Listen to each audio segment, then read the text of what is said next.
You will not believe the famous faces that have drunk at this pub, nor the changes it went through and yet still survives. I'm here in the heart of Chelsea at the Cross Keys, which has survived for over 300 years. Let me explain. Chelsea is built on the King's Road, just north of here, and one of the most famous roads in the world. And it's named after Charles II, and it was this private road between Westminster and Fulham. In the 1700s, Chelsea is still a distinct village. You can actually see Lawrence Street on this map from 1717, where the Cross Keys is still today. The street's named after the Lawrence family's manor, which in 1687 was converted into houses. And over the next century, we see an explosion of entertainment and industry, the area producing pottery and the famous Chelsea buns. It's a real growth of community. So what happened? In the 1870s, huge chunks of the area are demolished, replacing them with these red brick buildings instead. This demolished historic architecture and displaced the working class residents. In 1886, there's an indignation meeting, people getting together to protest the demolition of houses. Now, they were sadly unsuccessful. Residences for 4,000 people were demolished and replaced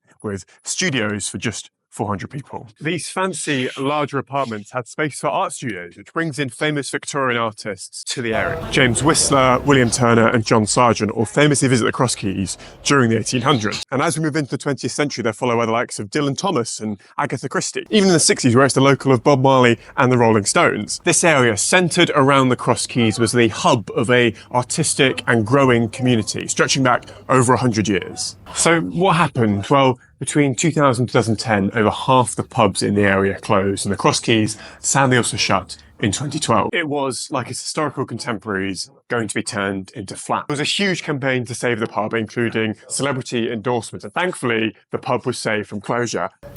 London has always had a strange relationship with communities. I base my videos on questions found online and commonly searched, and the number one question is, how do I make friends with London? But this goes back for centuries. In the 1800s, Quincy, a local Londoner, says the following: people rushing past, bent upon their own secret destinations and contemplating their own hurried business, its citizens merely temporary inhabitants. London invites us to move fast, work a lot, and I think often miss out on those quieter moments. That speed is found in year-long rental contracts, disposable jobs, and ghosting on dating apps. Everything is temporary. And I think back to those indignation meetings in the 1870s, the campaign to save the Cross Keys, the fighting for local communities, and this amazing venue where these incredible minds have relaxed and met each other. So yes, this is an advert for a pub, but it's also a cry to come and visit some of our historic venues. Make sure you book a table at the Cross Keys, and I will see you very soon.